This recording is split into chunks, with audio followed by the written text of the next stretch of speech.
ibadah, Pak. Mau ibadah dulu.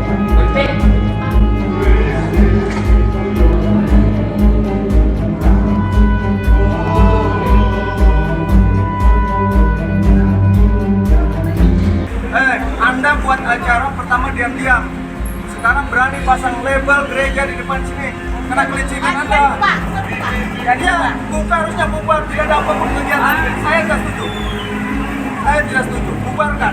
Di Aceh Barat, Aceh, pemirsa, seorang pria nekat membakar balai pengajian di pondok pesantren hanya gara-gara tidak nyaman adanya aktivitas pengajian. Hati-hati, beragama dan beribadah itu dijamin oleh konstitusi kita. Dijamin oleh Undang-Undang Dasar 1945, Pasal 29 Ayat 2.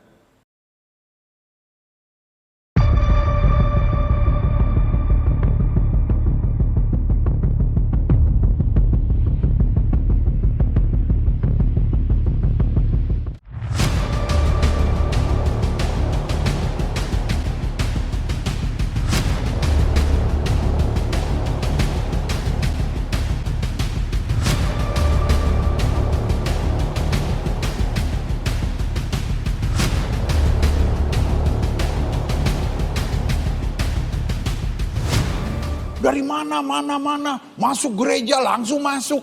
Kita orang Islam diajarin bersih, sebelum sembahyang, cuci semuanya. Saya bilang lu 2,5. Gue 10%, bukan berarti gue jorok. Disucikan oleh darah Yesus.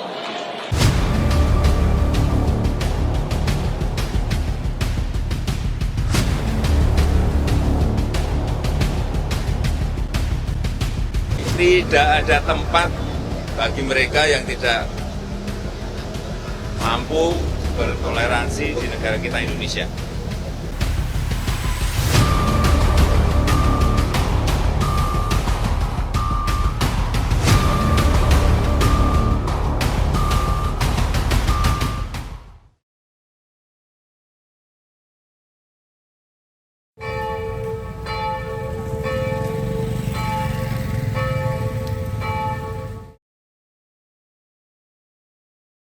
Toleransi itu bukan sekedar membiarkan, namun toleransi itu menghargai dan menghormati.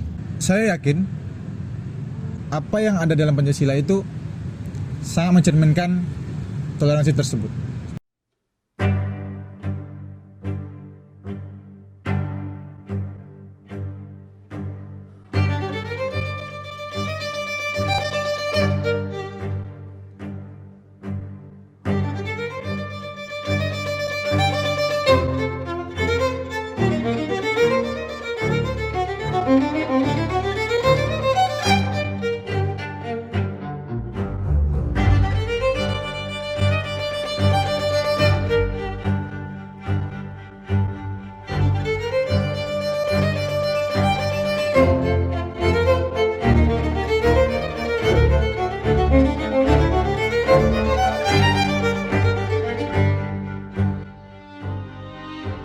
Perkenalkan, nama saya Romuald Panjuan Simbolon. Saya seorang Katolik. Perkenalkan, nama saya Aji dan saya seorang manusia yang beragama Islam. Tanggapan saya terhadap kasus-kasus intoleransi yang ada di Indonesia itu bagi diri saya sendiri memunculkan perasaan khawatir terhadap kemungkinan-kemungkinan yang terjadi terhadap diri saya. Kalau dilihat dari berita-berita yang tersebar di media sosial, memang saya merasa khawatir hal-hal tersebut terkena kepada saya ataupun saudara-saudara saya yang seagama.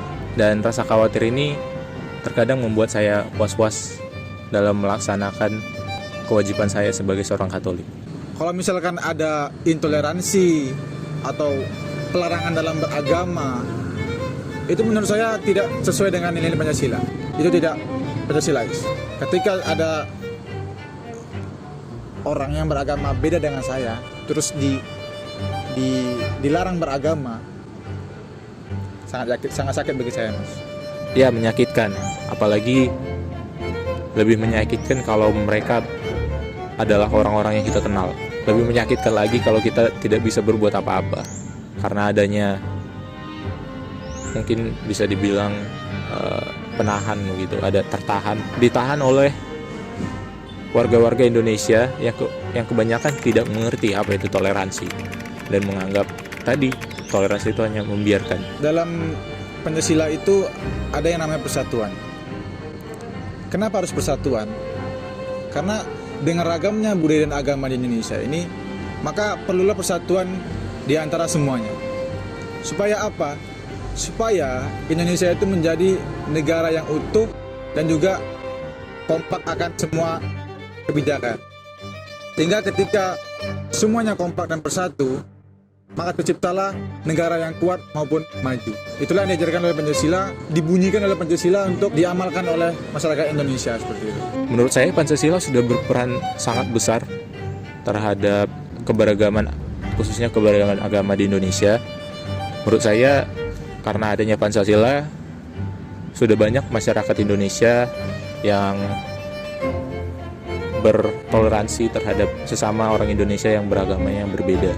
Namun tidak bisa dipungkiri bahwa masih banyak masyarakat Indonesia yang tidak mengamanatkan Pancasila tersebut, khususnya Pancasila pertama dalam kehidupan keberagaman beragama di Indonesia.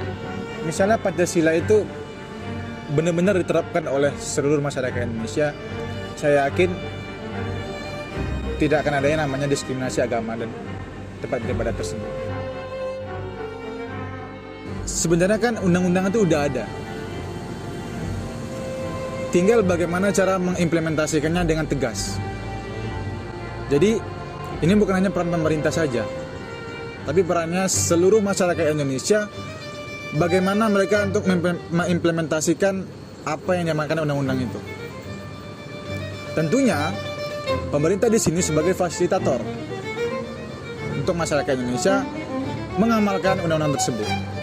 Sehingga kalau saya berpendapat, ya saya yakin ketika undang-undang ini udah ada dan diamalkan oleh masyarakat Indonesia, maka impian undang-undang itu bakalan tercapai.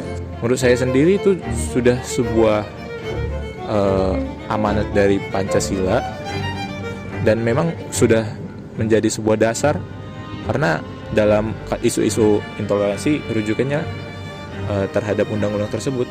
Namun masih banyak kasus-kasus yang tenggelam begitu, maksudnya dibiarkan seperti itu aja tanpa adanya advokasi. Nah, hal ini yang membuat saya itu khawatir akan kasus-kasus seperti ini. Hanya karena tidak banyak mata yang melihat, kasus-kasus ini menjadi hilang begitu. Pemerintah sudah seharusnya turut menegaskan untuk kebebasan dalam masyarakat Indonesia itu dalam beribadah maupun beragama. Mungkin langkah konkret yang bisa dilakukan oleh pemerintah itu memberikan sanksi tegas terhadap orang maupun penyelenggara negara juga ketika ia melakukan sesuatu tindak kekerasan terhadap agama maupun ibadah seseorang, maka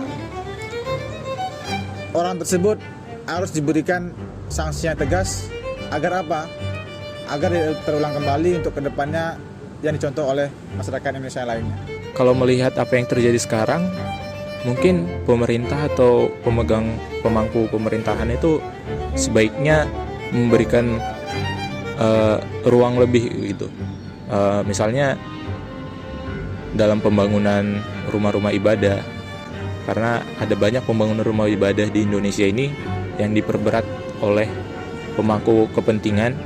Kemungkinan ada sikap populis begitu untuk mendapatkan suara. Hal ini memang yang sering terjadi di beberapa tempat, di mana seorang pemangku kebijakan itu bersikap populis terhadap pemilih-pemilih yang terbanyak, pemilih golongan yang terbanyak. Menurut saya, pemerintah yang lebih tinggi harus bersikap dengan tegas terhadap pemangku-pemangku kepentingan tersebut.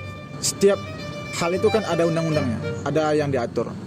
Mungkin ada argumen dari wali kota ini yang menyebabkan beliau menolak petisi itu atau menolak pembangunan gereja itu. Menurut saya, janganlah dihalang-halangi. Karena sesuai dengan undang-undang dasar, membebaskan setiap masyarakat Indonesia itu untuk beragama atau bertuhan. Maka atas apa yang ingin dilakukan oleh seluruh umat beragama di Indonesia ini, tolonglah jangan dihalang-halangi. Biarkan mereka itu, saudara-saudara kita itu bebas dalam beragama, bebas dalam beribadah dengan Tuhannya. Menurut saya isu-isu beragaman itu malah lebih parah daripada pemerintahan sebelumnya. Mungkin karena ada kecepatan pemberitaan begitu sehingga menyebabkan seperti ilusi begitu. Ternyata banyak kasus-kasus intoleransi begitu. Iya dong, enak aja. Udah cuma 2,5 mau seminggu sekali. Beda kelas. Pendeta Gilbert sempat membuat kontroversi ya, yang mana itu telah diklarifikasinya bersama mantan wakil presiden kita, yaitu Yusuf Kala. Nah, menurutku atas apa yang telah dilakukannya itu, jika yang disampaikannya itu meresahkan masyarakat, tentunya itu bisa dibilang tidak patutlah dibicarakan. Kalau misalnya berbicara di depan umum, harus menjaga kedamaian antara sesama. Maka dari itu, apa yang telah dilakukan oleh Pendeta Gilbert, beliau telah mengklarifikasi bahwa beliau minta maaf kepada seluruh masyarakat muslim di Indonesia. Maka menurut saya, kalau dibilang sentimen sih, saya melihatnya kemarin karena Pendeta Gilbert udah minta maaf, saya rasa sih enggak. Kecuali Pendeta Gilbert tidak minta maaf, mungkin itu akan menjadi gejolak api yang besar. Merujuk ke kasus Pastor Gilbert tadi,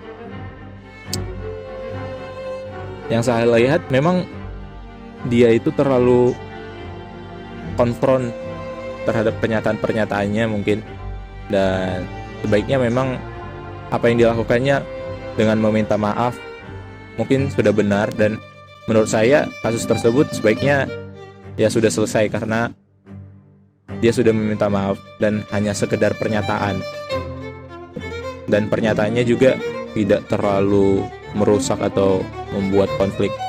Dengan beragamnya kebudayaan maupun agama di Indonesia ini, saya harapkan jangan adalah contohnya perseteruan antara sesama kita. Karena bagaimanapun kita memang berbeda dalam keyakinan, tapi kita berada dalam suatu poros, yaitu Indonesia, yang mana kita mempunyai visi yang sama. Apa itu? Yaitu menuju, bukan Indonesia emas ya, tapi menuju Indonesia yang maju dan berkeadilan sesuai dengan amanah Pancasila, yaitu keadilan sosial bagi seluruh rakyat Indonesia. Maka bagi oknum yang melakukan diskriminasi terhadap agama maupun orang yang beragama, saya berharap dan saya mohon untuk tidak mendekati hal-hal tersebut lagi, seperti itu. Itu harapan saya. Saya sebagai mahasiswa yang datang ke Yogyakarta ini sendiri melihat Yogyakarta ini sebagai sebuah daerah yang sangat toleran, mau menerima berbagai orang dari luar Yogyakarta dan menerima berbagai agama yang ada di sini. Menurut saya harapannya Indonesia meniru Yogyakarta ini sendiri. Yogyakarta ini sebuah cerminan atau sebuah panduan terhadap Indonesia untuk menjadi negara yang toleran. Harapan saya lebih banyak lagi warga Indonesia yang menghargai dan menghormati pelaksanaan hak dan kewajiban dari agama yang berbeda terhadap agamanya. Dan mungkin harapan saya warga Indonesia lebih mengerti tentang toleransi. Toleransi itu bukan sekedar membiarkan, namun toleransi itu menghargai dan menghormati. Satu kata untuk Pancasila. Satu kata untuk Pancasila, menjiwai. Merdeka. Dan satu kata untuk intoleransi. Satu kata untuk intoleransi,